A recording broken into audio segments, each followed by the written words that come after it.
I've worked in the area of early childhood development and evaluating programs for many years, and part of my interest has been in terms of how to translate research into public policy, and that's a real tough area to work in.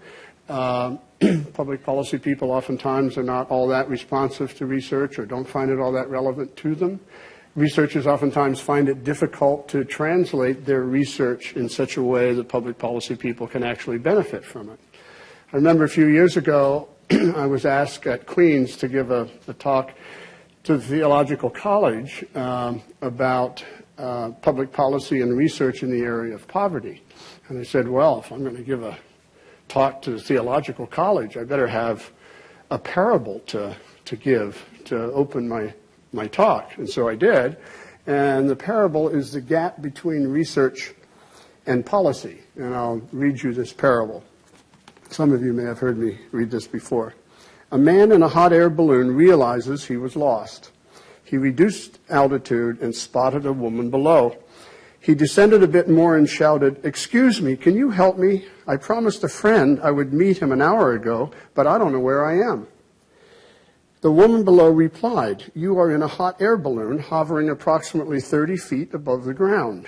You are between 40 and 41 degrees north latitude and between 59 and 60 degrees west longitude." "You must be a researcher," said the balloonist. "I am," replied the woman, "but how did you know?" "Well," answered the balloonist, "everything you told me is technically correct, but I have no idea what to make of your information, and the fact is I'm still lost. Frankly, you've not been much help so far." The woman below responded, "You must be a policymaker." "I am," replied the balloonist, "but how did you know?" "Well," said the woman, "you don't know where you are or where you are going. You have risen to where you are due to a large quantity of hot air.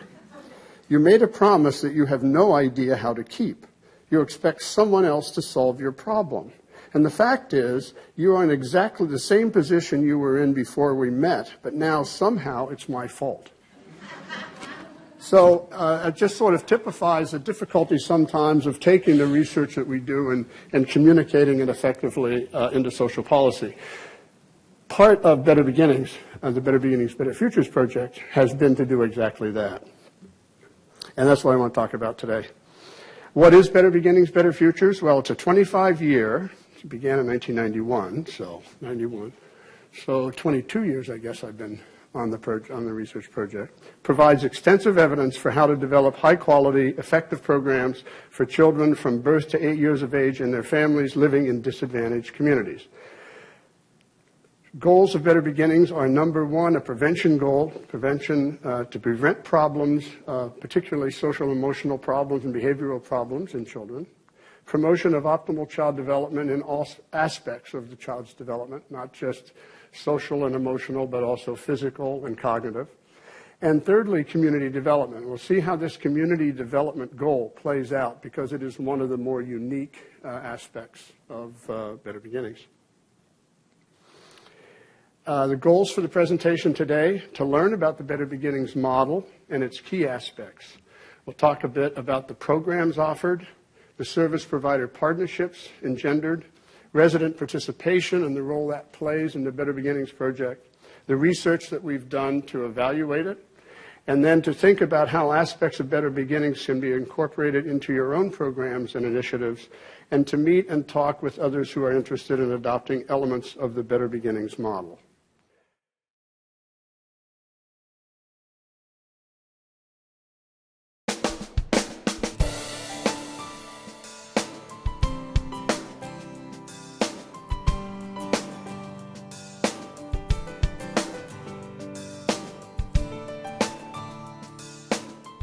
This DVD provides viewers with a look at each of the 3 Better Beginnings project sites and the programs that they provide. Although programs at the Better Beginnings, Better Futures project sites primarily serve children aged 4 to 8 and their families, there are programs provided to both younger and older children, which can be seen in the video.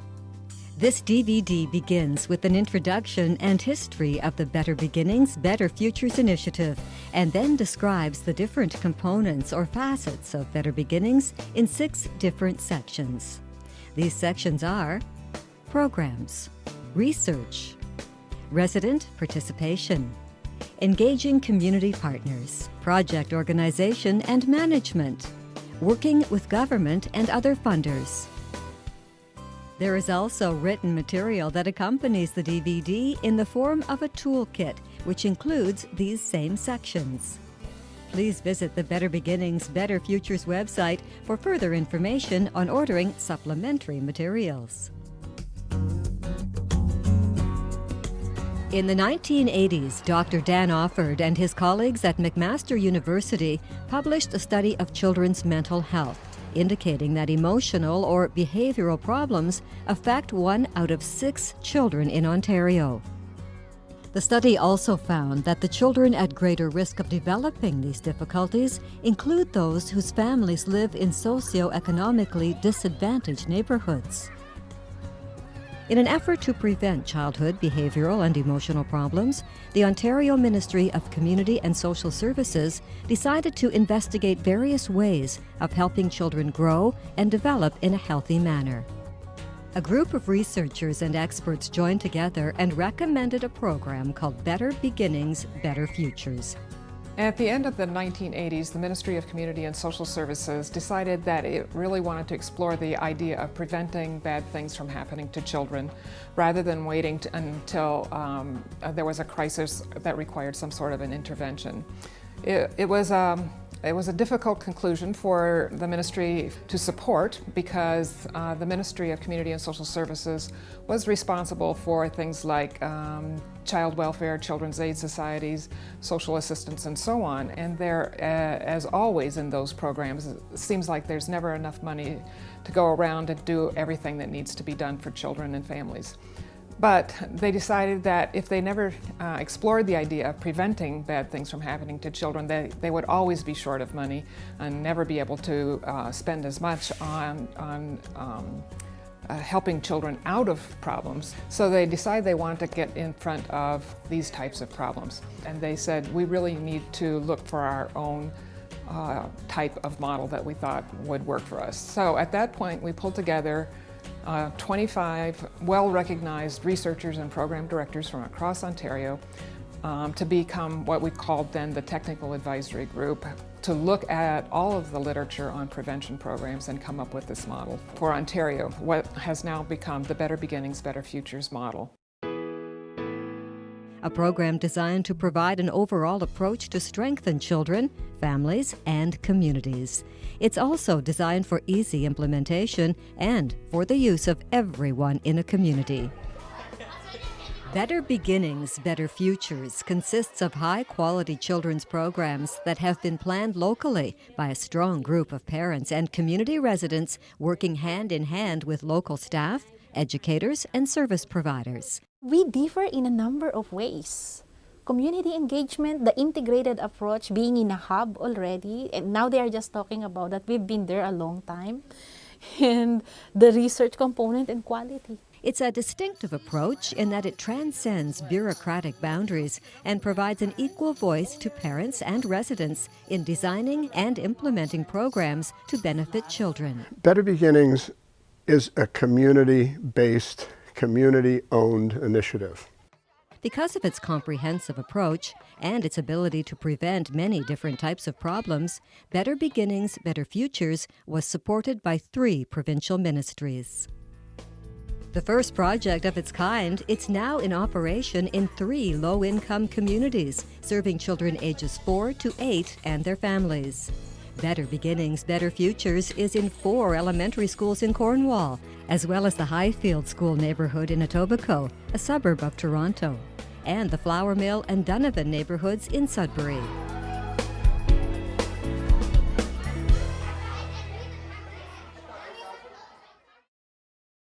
Unlike what it said in the video, in fact, Better Beginnings has been implemented in 8 communities, not 3. 5 of the communities were selected by the government through a competitive process to implement programs for children 0 to 4, and 3 of the sites were selected to provide programs for children 4 to 8. For reasons that will become obvious later on in the presentation, the toolkit centers on and concentrates on the projects that were focused on children 4 to 8. But I'll have things to say about the younger programs as well. So we called the 5 programs in the 4 to 8, the birth to 4 younger child sites and older child sites for those 4 to 8. Here are the communities. They won't mean anything to you. They're in various communities across Ontario. The thing to look at here is the number of children in each community that are in the age range and potentially involved in the program. The programs are universal within the neighborhoods. So every child, for example, in Guelph, in the Willow Road neighborhood, every child between the ages of 0 and 4 is a candidate to participate in those programs. So they're universal programs in disadvantaged neighborhoods. I mentioned universal, which means that it is not targeted only to the most disadvantaged or to the most problematic children. It's every child within and their parents within that age range are potentially involved in the program.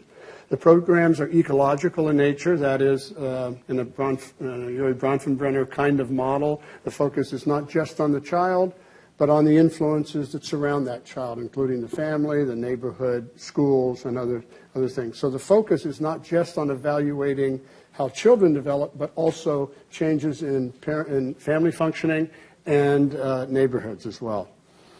The main other key elements are partnerships. There's an emphasis on Better Beginnings projects working in collaboration with other existing projects or programs in the community, or bringing other programs into these disadvantaged communities, working with those in a collaborative way. A really important aspect is resident participation. We'll talk about this in some detail later. That is that the focus was to have local parents and other residents from those neighborhoods interact and get engaged as full partners in all aspects of decision-making around the projects. And then also there were schools or other centers in the community that were used as hubs to help coordinate the variety of programs that were implemented. What I want to do now is to present a little section of the DVD on the programs, the variety of programs that are existent in these communities.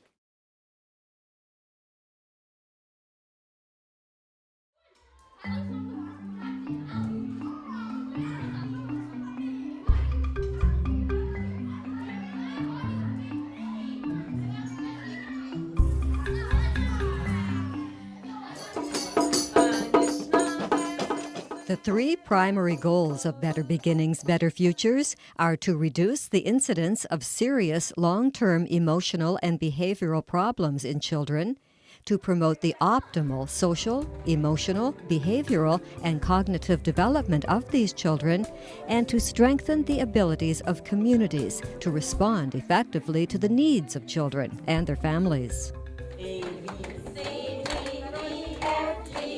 You know, they really needed places for kids to be early in the morning before school started and then again after school. So out of that, you know, came our early bird and after school programs. The way they're doing things for the children, like the breakfast club, the lunch program, the donations that we get for their clothing, shoes, and all those things. So I think this is very good that's being done here, and I've not seen such a thing being happening at any other school I've been at. The development of a child cannot take place just within the umbrella of a family unit, you know, the ecological way of looking at it. The child being a member of a family, the family being a member of the community. You have to have multiple entry points. There was programs here for children, you know, and they were all free. And if you needed to attend a meeting, the childcare was right here on site. It was a very, very smooth transition. They wanted you to be here. They provided everything they possibly could to meet your needs. Based on a review of research and best practices, it has been recognized that the programs offered at each site must be comprehensive, be universally accessible to all children in the community, be several years in duration, be of high quality, carefully planned, staffed by competent and committed individuals, with the safety, security, and development of the children being the primary considerations, and attend not only to the child, but to family and community in which the child and family live. J'aimais le fait qu'il était très impliqué au niveau des familles, au niveau des enfants, et puis de l'école, que tout le monde travaillait comme une équipe ensemble pour le bien-être des enfants. We need to realize that when we're involved with children and youth that we are making investments, and they are very serious investments, and that the return on that investment goes much beyond the children and youth that we're working with, because there is then a benefit to the larger society, is we're creating really a citizenry that will be capable, that will be healthy, that will be able to work, have jobs. It's important for Better Beginnings to have a multitude of programs, because when you're working with a community, you have to be able to serve everyone in that community. Should be high quality programs, and it's better to run fewer high quality programs than to run many low quality programs. And this is a big deal in high risk neighborhoods. There are 4 types of programs and activities at the Better Beginnings sites: child and family-focused programs, in-school programs, family-focused programs, and community development programs and activities. Child and parent-focused activities include home visiting, toy lending libraries, parent-child drop-ins, and before and after school activities. And nobody's perfect. It's a program for young parents with children from age 0 to age 5. And it's a program for isolated parents. Also, the public health nurses, they are here able to answer all the questions pertaining to illnesses, stress, all these things. In-school programs include having enrichment workers assisting children in the classroom. Je travaille souvent pour rattraper les jeunes qui ont de la difficulté en lecture ou en mathématiques, même en écriture. C'est surprenant, les jeunes qui ont beaucoup de difficultés avec la motricité fine. And nutrition programs, such as school breakfasts, lunches, and snacks. The reason that I think that that's really important, specifically as a snack program, is that it feeds over 1,000 kids a day. And the breakfast program is very important as well, because we have about 60 to 120 kids that show up, who most of them would show up without having breakfast if they didn't get breakfast at the breakfast club. And I think we all know that kids who come to school with a hungry belly can't focus on their schoolwork, and it fits into a bunch of other things like behavior problems and feeling easily distracted, etc., etc. My favorite thing about Breakfast Club is that all the food, they have different variety of foods that give lots of nutrients to you. And then after you're done that nice breakfast, you can go play and have some fun with games. That's why I like Breakfast Club. One of the best programs that, in my opinion, that you do is the enrichment program over the summer, where the kids come in and they get 2 weeks of basically kindergarten in the summer, so they can deal with all those transition things, the separation and everything. De faire un lien entre l'école aussi, puis eux autres, les parents, parce que souvent les parents ont une difficulté à approcher la direction ou les enseignants, ils se sentent intimidés, puis tout ça. Alors pour nous, c'était de faire le lien avec ça, puis aussi de leur faire connaître tous les programmes et les services qu'ils peuvent avoir pour la famille.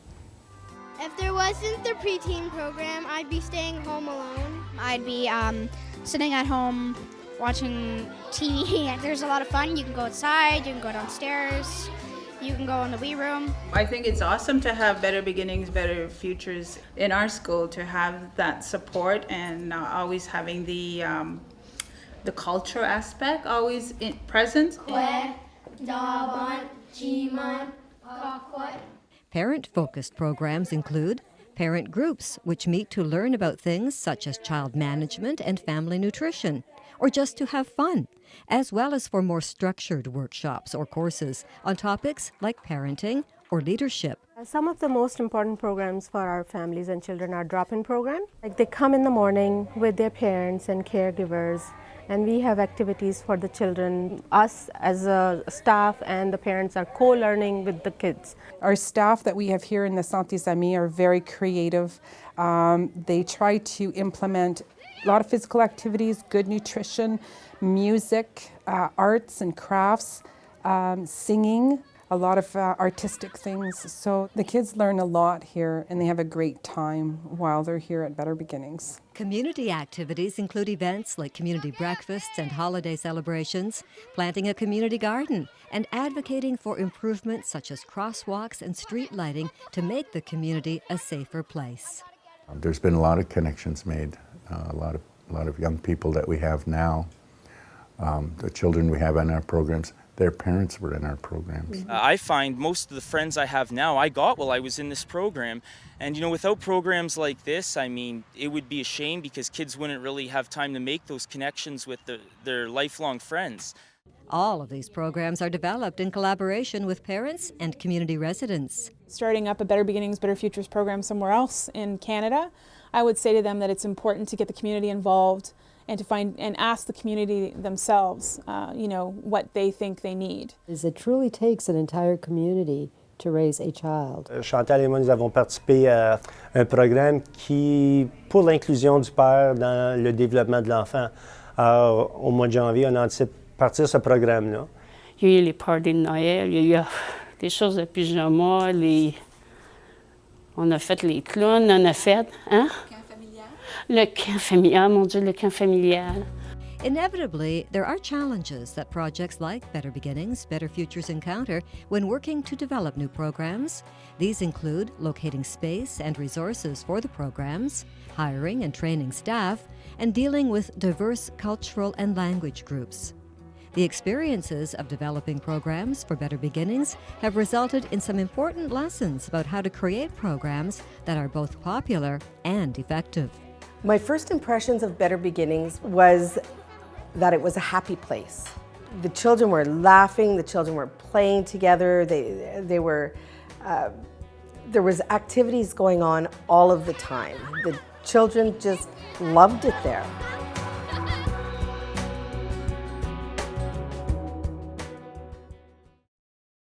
I think those two clips are part of the DVD that we made, and for all of the topics in the toolkit, we have a section of the DVD.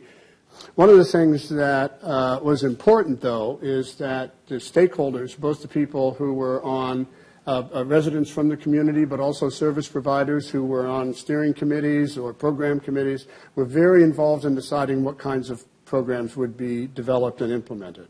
So it was really very much of a community bottom-up sort of decision-making process rather than somebody, some funder, some government organization identifying a program that would be implemented, such as oftentimes done from the top down. So you have to implement it in exactly the way that the program developers indicate. This was very much of a bottom-up process. There were quite a number of programs in each community, as you have seen.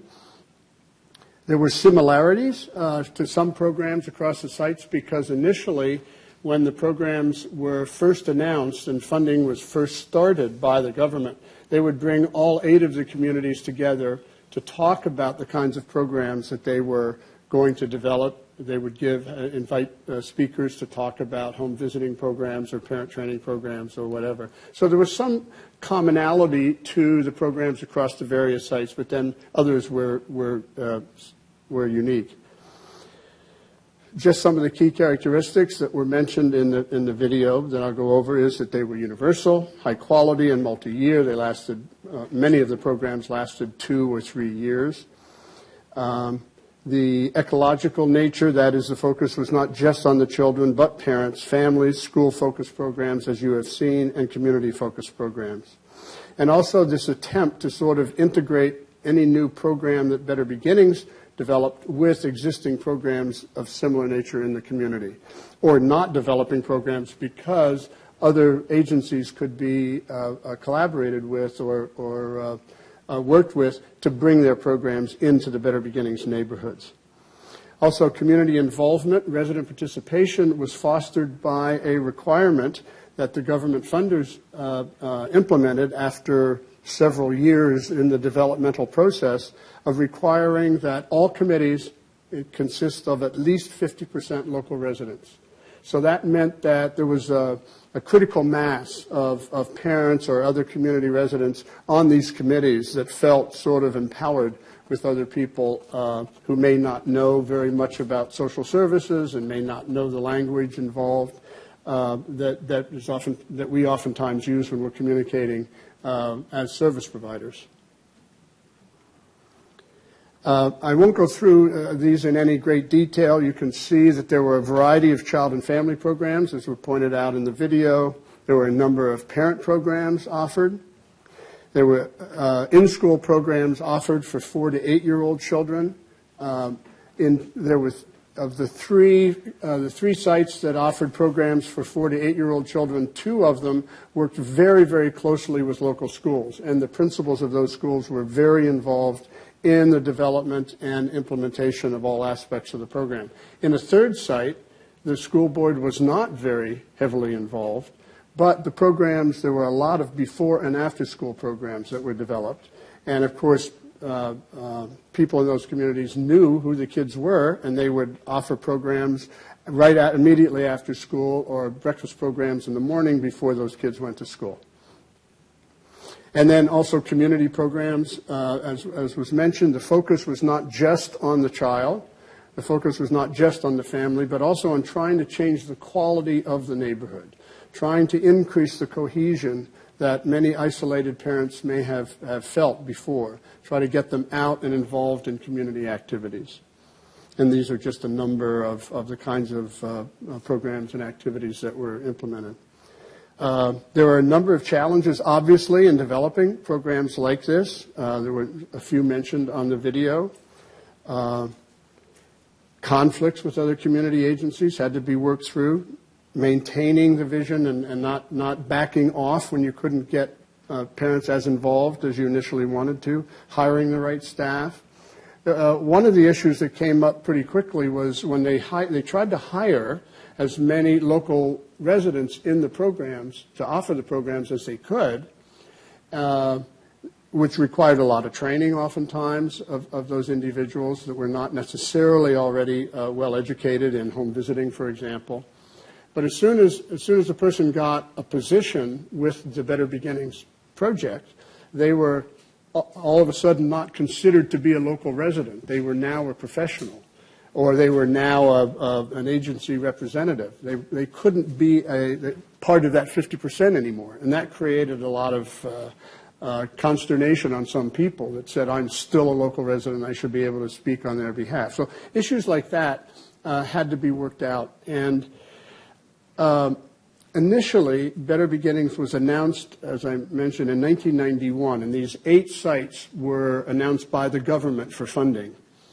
The initial intent was to give these 8 projects 1 year to develop their organizational structures, to develop their programs, and then after that year, they would offer them for 4 years. This was a demonstration initiative. They would offer them for 4 years to children 4 to 8 or 0 to 4, and then the whole initiative was supposed to stop, and the research was to follow kids up into their teens and early adulthood. What became obvious very quickly is at the end of that first year, the communities were nowhere close to being ready to actually offer programs that were ready to be evaluated. As I'll mention in a while, we were the research team. We were not part of the community development process.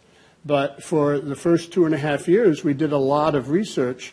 It took 2.5 years until the government funders felt that these sites were ready to actually have an evaluation done of their programs. In program evaluation terminology, oftentimes it's said you should never evaluate a program until it's proud. Well, it took 2.5 years for these communities to get these programs up and operating to the point where they felt they were proud enough to undertake the evaluation. Some of the strategies that were developed to meet these challenges: create a work plan and make sure you don't stretch your resources, which meant that with all these different kinds of programs, the number of resources that were actually available for each one were quite limited. Developing a strategy, create an inclusive, comfortable setting, paying attention to the political context, forging partnerships with other community agencies, keep the vision at the front and center, the vision of maintaining this involvement of local residents. As I've mentioned before, having local residents involved in all aspects, significant involvement in all aspects of implementing and governance of the project activities was a real key component of Better Beginnings, Better Futures. This was from the very beginning, announced from the very beginning, and these 8 communities that were selected for funding knew that they would have to develop projects that incorporated this resident participation component.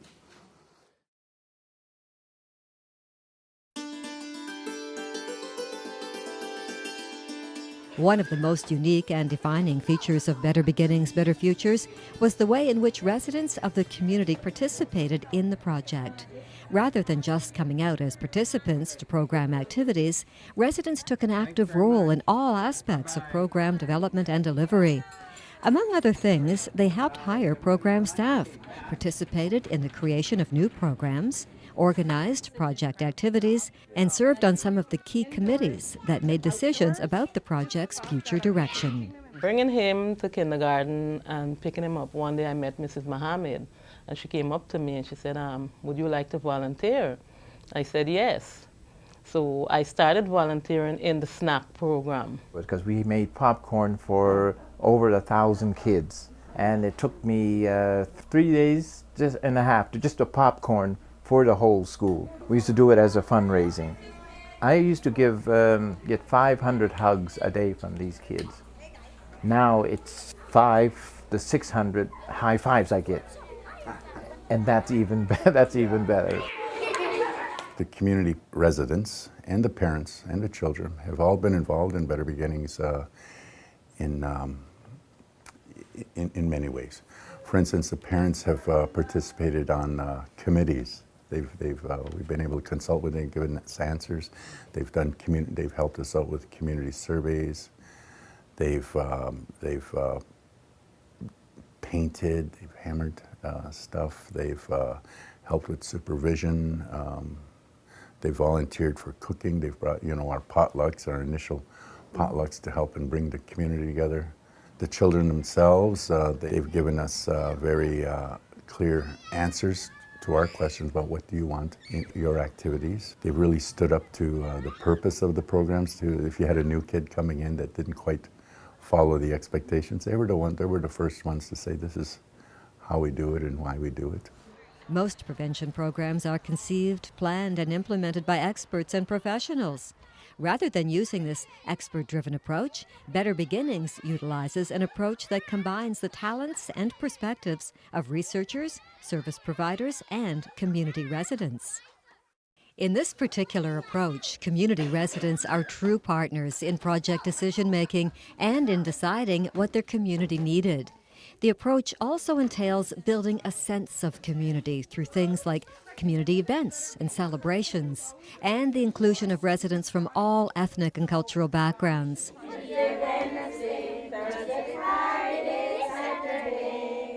Extensive research has shown that when community residents are full partners in program decision-making and development, it results in significant benefits for the residents and their children, the project, and the entire community. And we would 2-3 days a week go to this family drop-in. And then I was asked to be part of a hiring committee. And I thought, I can't hire anybody. I don't know what to do.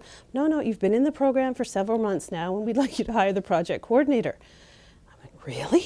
So, sure, I'll give it a try. So we interviewed the project coordinator, Rick Kelly. And I was given a kindergarten chair and sat at a long table like this, and they proceeded to ask me questions as their children crawled all over my lap.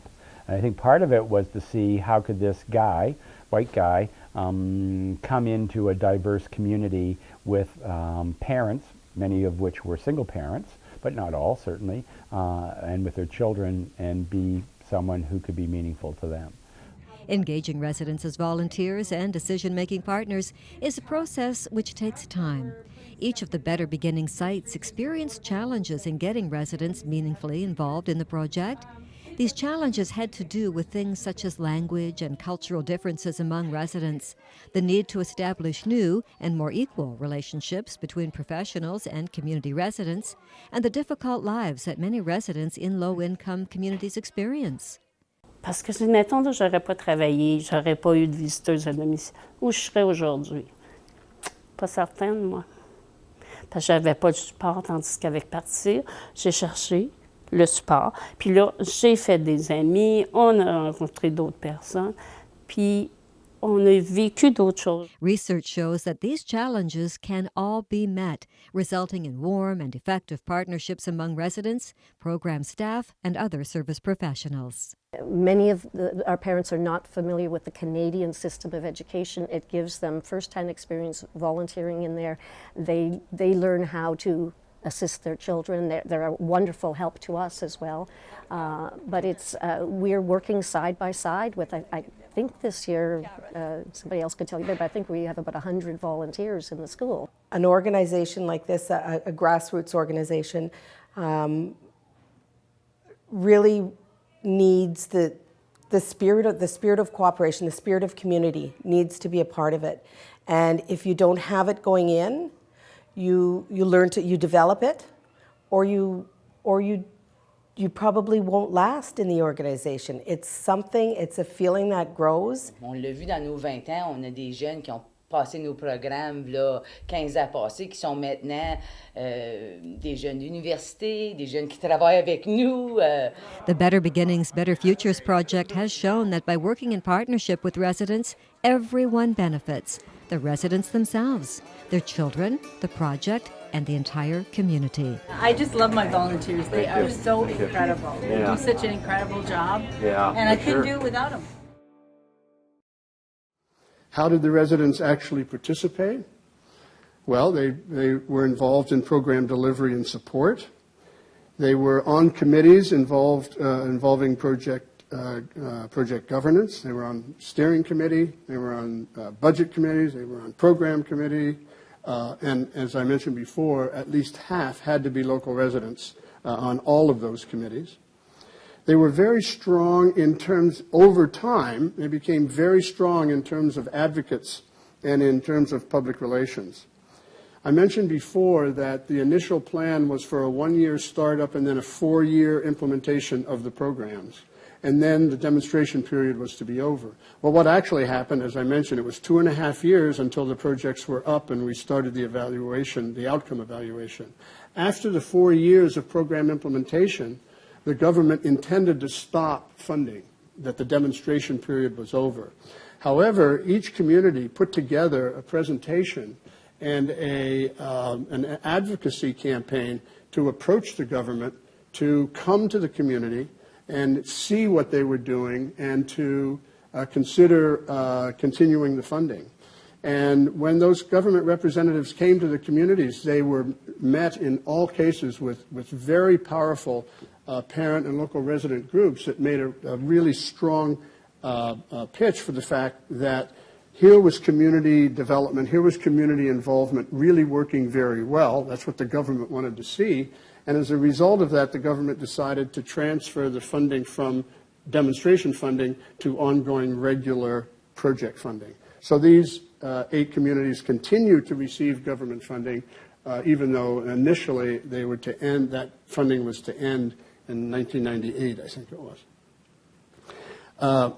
The residents were very involved in getting other people to participate in programs. If they were in a program, they would try to get friends and neighbors involved. They would try to encourage them to come to the various programs that they found of value to themselves. As I mentioned, that some of them were hired as paid staff.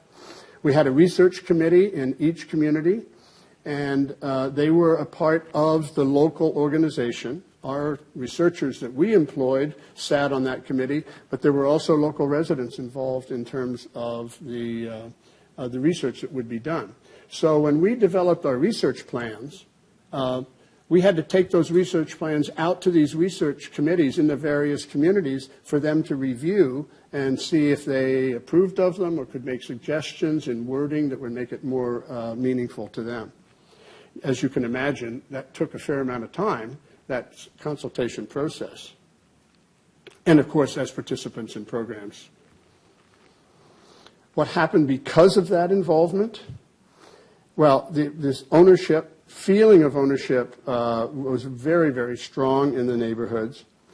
They felt that the programs were more appropriate. They fit the needs of the local community because they were developed with consultation from the community, not from somebody trying to guess what those needs may be from the outside.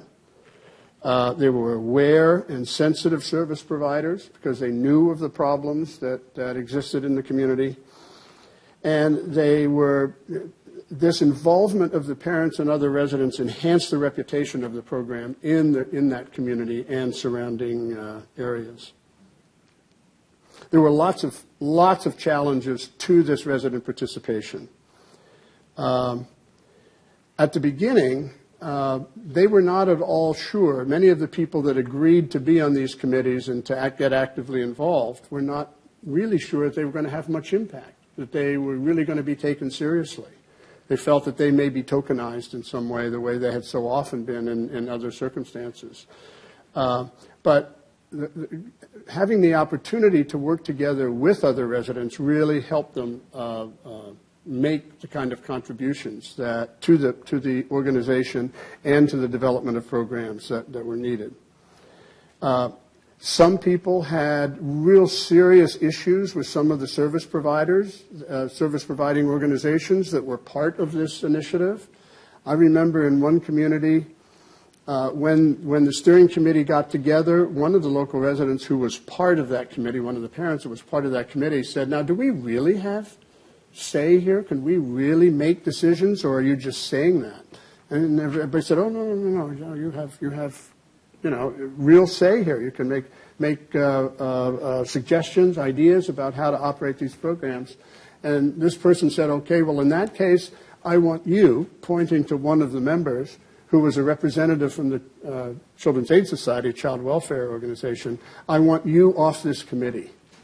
Because we just don't feel having a representative from a child welfare organization, if it becomes known as a CAS program, parents will come nowhere close to it. So we would, I don't have nothing against you, but we would prefer if you didn't sit on this committee, because the CAS, Children's Aid Society, in that particular neighborhood had a pretty pejorative reputation. That happened. The person resigned from the committee and was replaced by somebody else. In other communities, there were representatives from the CAS that sat on the committee, and in fact, in one community, the CAS actually was the organizational sponsor of the program because they had very good working relationships in the community.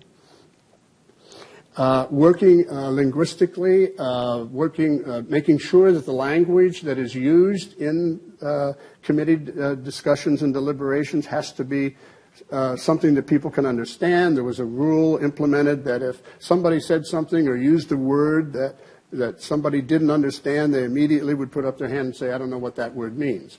And so using all the abbreviations and everything that many of us use, or I remember one of the things was we wanted to recruit, in our research, we wanted to recruit, as we did, a longitudinal birth cohort to follow through, as I'll explain in a while. Well, the whole term cohort was something that people never heard before. That we had to describe exactly what that meant. We just sort of used the term so everybody knows it. So those kinds of things had to be, since it was such a community-based initiative, those kinds of issues had to really be taken into consideration and worked through very carefully. I mentioned the 50% resident participation, creating a welcoming environment. Of course, for any committee, there was taxi fares available, food. They would have celebrations at the end of a year, for example, to bring out community residents to get them more involved. They took on leadership roles. They chaired committees. They figured out ways of addressing language and cultural barriers by working together and by asking people how they would operate this. They accommodated resident schedules and provided child care and transportation, as I mentioned.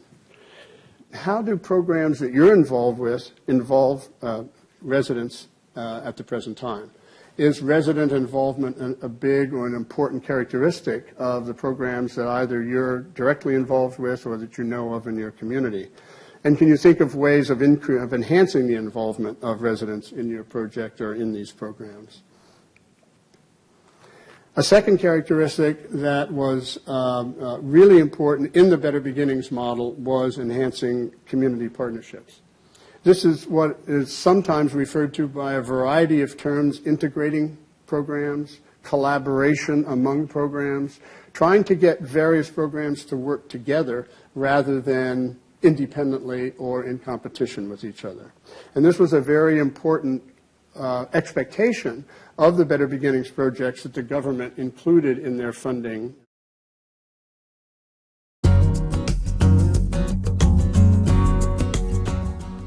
A key aspect of Better Beginnings, Better Futures is partnerships between the projects and other service providers. In the call for proposals to become a Better Beginnings site, projects were encouraged to blend and unite existing services so that they were well integrated.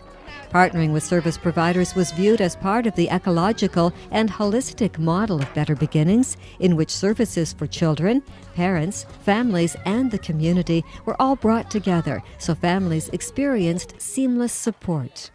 We didn't want Better Beginnings to become just a standalone type of a program, but we knew that in a number of communities, the community health centers, sometimes the faith community, sometimes the social services were already running programs in that area. And so Better Beginnings could provide enhancements to existing programs, but they were not supposed to duplicate programs that were already in the communities. And they really needed to form a tight partnership with all of the other agencies and organizations that were providing services in their particular neighborhoods. Better Beginnings projects have partnered with a number of other programs, including schools, community health centers, child welfare organizations, neighborhood associations, service clubs, multicultural programs, children's mental health centers, First Nations settings, public health, and women's centers. We've been able to participate with other agencies. You know, we sit on their boards. For example, we've been involved in post-secondary placement students program. Mm-hmm. We've developed employment initiatives with local First Nations. We have strong partnerships with City Hall, with police services.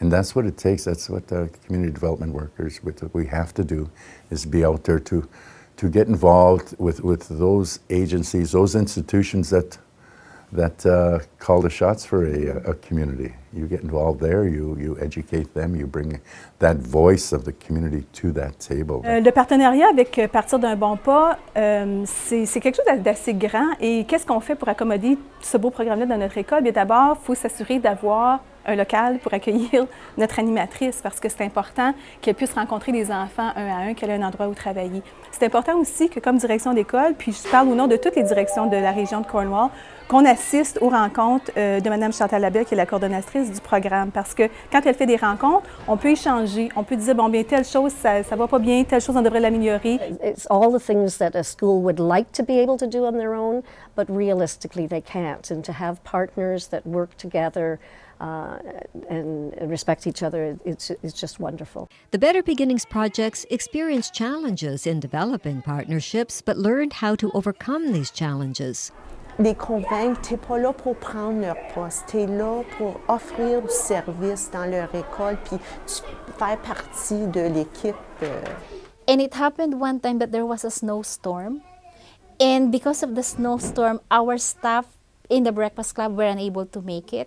So we were caught within making a compromise on how do you still continue to deliver the services, but at the same time being mindful of some other things that are coming into the picture, health and safety. Our staff are unionized, so we have our own policies and procedures.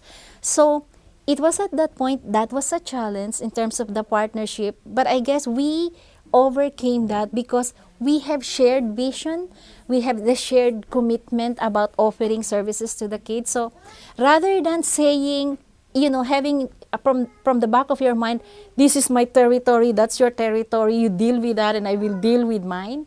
We sat down together and tried to strategize, what can we do? How can we work around this? So it was really a great opportunity for us not to be like this, but to complement each other, being mindful of all factors that are coming into the pictures. In developing a partnership, there are several things that must be decided. Who are the potential partners? What roles will the partners play? How will decisions be made? Who has the authority to represent the partner agency? How will the partner agency support the participation of agency representatives? How can a shared vision for the partnership be created? And what resources, staff time, space, materials, will the partner agency commit to the partnership? We provide them space.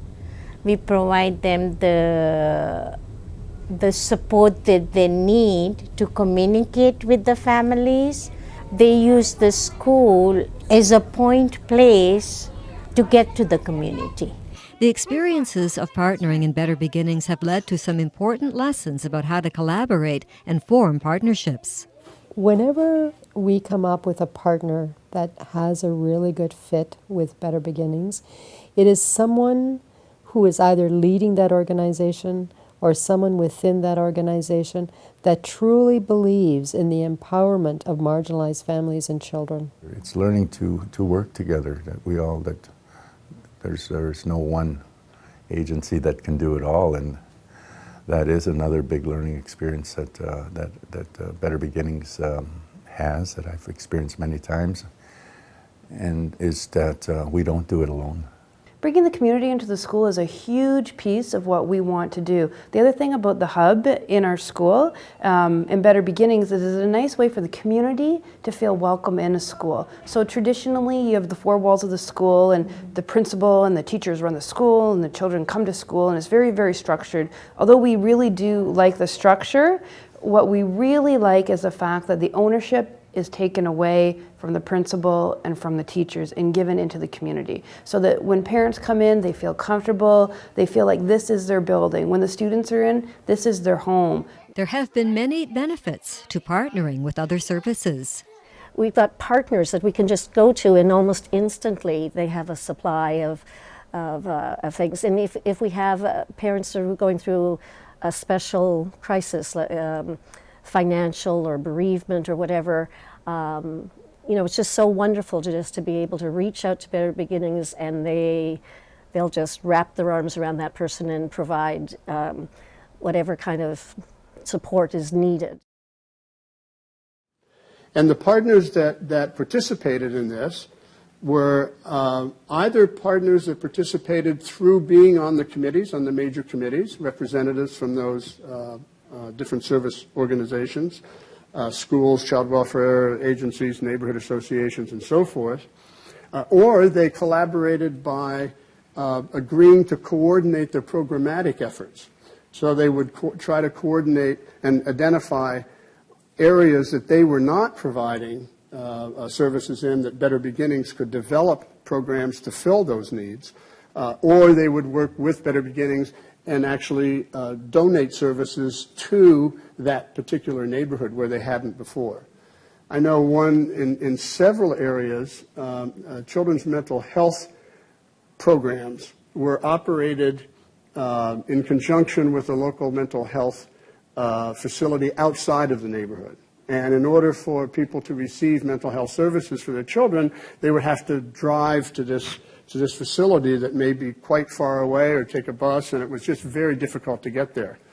What these facilities then did in conjunction with Better Beginnings is to set up essentially satellite offices or satellite programs in the Better Beginnings neighborhoods, working with the Better Beginnings staff, learning from the Better Beginnings staff how to work effectively in these communities, how to use language and approach families in a sensitive way.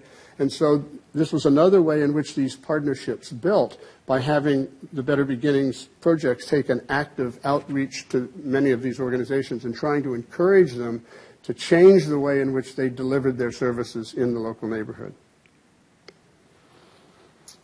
So this is some of the things. They developed proposals together, they conducted programs together, they consulted with one another, they shared their expertise and resources, and planned and conducted research. One of the things that we found that was important was that if there were agency representatives on a particular committee or involved in a particular way in terms of program planning, that person had to have the power to be able to make actual commitments. Initially, what would happen is that people would come as a representative from a particular organization and say, oh, well, I can't make any decisions here. I have to go back and talk to my supervisor, or I have to go back and talk to my boss.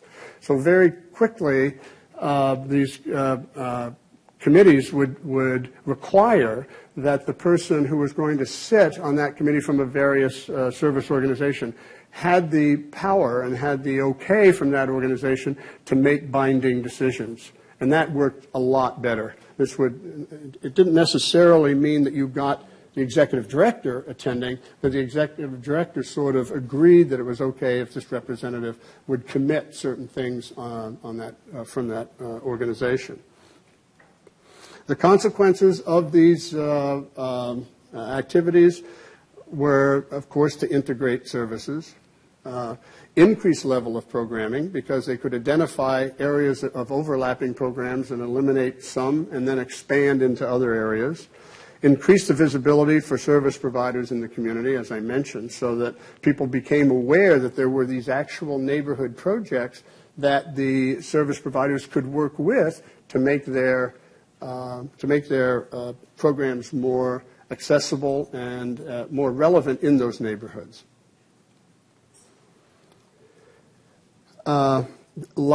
Again, I'm sure many of you have worked in situations in which you try to get various organizations to work together and to coordinate efforts and realize how difficult that can be. People have very different perceptions sometimes of what could and should be done.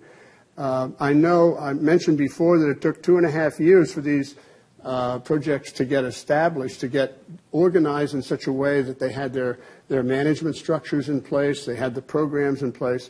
And during that 2.5-year period, there were quite a number of people that were, and organizations that were asked to leave committees or asked to leave involvement because they were just bringing a model or bringing a belief or bringing a modus operandi of how to deal with families that were just not consistent with what other people in those neighborhoods felt was really necessary.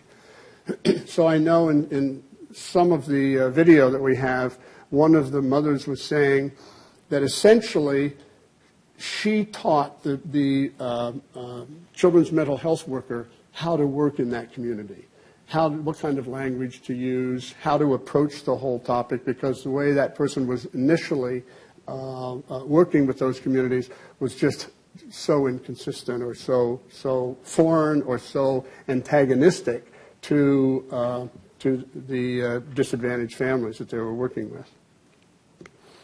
Other points here, of course, there's always distrust and competition among organizations that have to be dealt with. People are trying to build empires. People are trying to strengthen their own the visibility of their own organizations, and those have to be dealt with in terms of building effective partnerships. Initially, deciding what kind of partnership you really want, what you are asking of the individual organization or the representative, clearly outline the roles and responsibilities, ensure that there's organizational level support, as I mentioned, create opportunity to build interpersonal relationships, and recognize and nurture the partnerships. It was really interesting to see the fact that some people seem to have a capability or the kind of personality or the kind of background that allows them to work collaboratively in such a situation, and others that find it virtually impossible to do so. And so finding the right people to work within the context of such strong resident participation and trying to build partnerships is sort of a trial and error process. And that's part of why it took 2.5 years to sort of build the final structures that seem to be strong enough to implement programs effectively. Again, things for you to think about, since we won't have a discussion time now, but things for you to think about in terms of the nature of partnerships that currently exist in your agencies, organizations that you work with.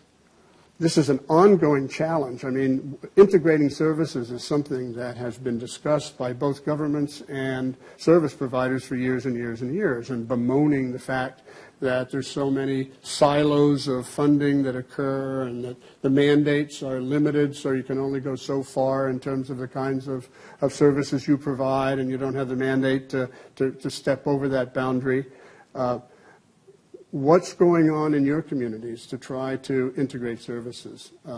I know there's discussion about hub and spoke sort of organizations going on in BC, as in other jurisdictions as well, trying to get a location in which these services are actually provided, in that service organizations can collaborate around that particular physical structure. That certainly has helped in terms of the Better Beginnings sites, particularly around the schools. And then to discuss what the benefit of those partnerships are and how you might be able to make them work even more effectively than they are. One of the things that we have come across in the work that we've been doing is that so often it seems as though government funders want local organizations to work collaboratively and integrate their services, but at the government level, ministries are not communicating with each other. They are not well integrated. They are not collaborating. And so to expect local neighborhoods to operate in a way that is not consistent or isomorphic with the way in which government funders are organized is a real challenge. And I think in most provinces now, there's a lot of discussion about pulling services for children together in one ministry. I know in Ontario, a lot of services for young children from 0 to 4 are now moving into the Ministry of Education, and I think this is true in some other provinces as well. That's clearly going to have a lot of trials and tribulations involved with it, but it is an attempt to sort of nest all of these different kinds of programs for children under one ministry. Hopefully, not necessarily, that might rationalize resource allocation and encourage service integration a little bit more.